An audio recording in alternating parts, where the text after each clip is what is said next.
მოგესალმებით, ეს BMG-ის ამინდის პროგნოზია, რომელსაც გარემოს ეროვნული სააგენტოს მონაცემებზე დაყრდნობით მე, ანა ელიკაშვილი წარმოგიდგენთ.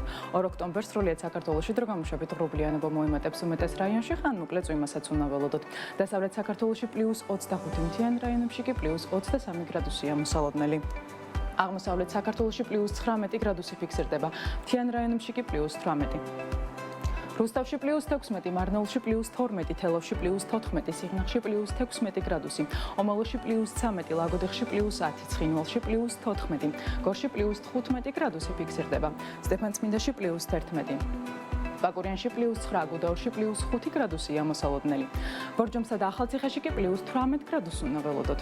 გადავინაცვლოთ დასავლეთ საქართველოს ქალაქებში, ქუთაისში +24, ბათუმში +20, ფოთსა და სოხუმში +22 გრადუსი, ზუგდიდში +24, ქობულეთში კი +20, ანაკლიაში +22 გრადუსი ფიქსირდება, ოზურგეთში კი +19 გრადუსი უნდა ველოდოთ. რაც შეეხება დედაქალაქს თბილისში ჰაერი +15 გრადუსამდე გათბება. ასეთი გახდათ ამინდის პროგნოზი საქართველოში 2 ოქტომბრისთვის. დარჩით BMG-ზე და თვალყური ადევნეთ ყველაზე საქმიან ამინდის პროგნოზს, რომელსაც მთის წყალთან ერთად წარმოგიდგენთ.